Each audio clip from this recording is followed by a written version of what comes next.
নওপাড়ায় কাঠপট্টিতে ভয়াবহ অগ্নিকাণ্ড, পুড়েছে অন্তত কাঠ শিল্পের প্রায় সব দোকান।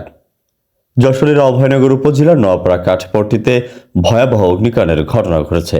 দিবাগত বুধবারের গভীর রাতে আনুমানিক রাত 1:35 দিকে হঠাৎ আগুনের সূত্রপাত হলে মুহূর্তের মধ্যে তা আশপাশের দোকানে ছড়িয়ে পড়ে। এ ঘটনায় কাঠ শিল্পে সংশ্লিষ্ট প্রায় সবগুলো দোকানই পুড়ে ভস্মীভূত হয়ে গেছে বলে প্রাথমিকভাবে জানা গেছে। এতে ব্যবসায়ীদের ব্যাপক ক্ষয়ক্ষতি হয়েছে। স্থানীয়রা জানান অন্তত 30 থেকে 35টি কাঠ শিল্পের ঘর, সাথে চা ও মুদি দোকানও পুড়ে ভস্মীভূত হয়ে গেছে। এ সময় রাতে স্থানীয়রা আগুন জ্বলতে দেখে দ্রুত নেভানোর সর্বত্র চেষ্টা করেন। ঘন্টাখানেক আগে আমি বাসা থেকে বেরিয়ে আসছি, এখানে আগুনের ভিডিও আসছে, এখানে চলছে। আগুন দেখে এখানে চলে আসছে। এসে দেখি যে এখানে আমারও বাজারের পিছনে খুঁটে গেলে কারখানা আছে। তো এখানে আমার অনেক বড় ভাই বাদে অনেকের কারখানা আছে। এদের যেমন আমাদের যে বড় ভাই আছে, ওনারা ঘরে যে আগুন ধরে একটা তছনছ হয়ে গেছে। কেন কাঠটাকে কোনো কিছু সব পুরো ছাই হয়ে গেছে, আগুনে ধরতে কোনো কিছু ছুঁই না।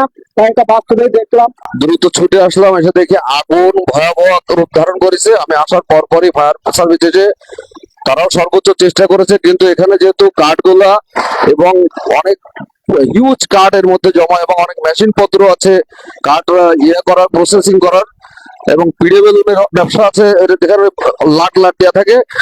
মানে আগুন এত ভয়াবহ আকার ধারণ করছে যে দীর্ঘ সময় আগুন নিয়ন্ত্রণ করা সম্ভব। এবং এর মধ্যে দুইটা চার দোকান এবং মুদি দোকানও ছিল, যাও ভস্মীভূত হয়ে গেছে। মানে মানুষের আহাজারি ছাড়া এখানে আর আগুনের লেলিহান সেটা যে কত ভয়ঙ্কর হতে পারে তা আজকে স্বচক্ষে দেখলাম।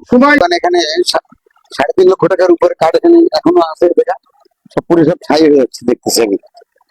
এবং এখানে আগুন লাগলো, আমি দেখলাম যে 1:35 পর থেকে এখানে আগুন লাগছে। এবং ফায়ার সার্ভিস আসছে তিনে ফায়ার সার্ভিস পৌঁছে পানি রেডি করতে করতে আর সময় এখন তবে বেশি করতে পারে না, কারণ এখানে পানি স্বল্পতা ছিল। পরে নদীতে পাইপ লাগানোর পরে এখন কিছুটা নিয়ন্ত্রণে আসছে। তবে কিভাবে আগুনের সূত্রপাত হয়েছে তা প্রাথমিকভাবে নিশ্চিত হওয়া যায়নি। স্থানীয়দের ধারণা, বৈদ্যুতিক শর্ট সার্কিট থেকে এই অগ্নিকাণ্ডের ঘটনা ঘটতে পারে। খবর পেয়ে নওয়াপাড়া ফায়ার সার্ভিসের সদস্যরা দ্রুত ঘটনাস্থলে পৌঁছে আগুন নিয়ন্ত্রণের চেষ্টা করেন। পরে উপজেলা নির্বাহী কর্মকর্তা ইভানো শেখ সালাউদ্দিন দীপু ঘটনাস্থল পরিদর্শন করেন।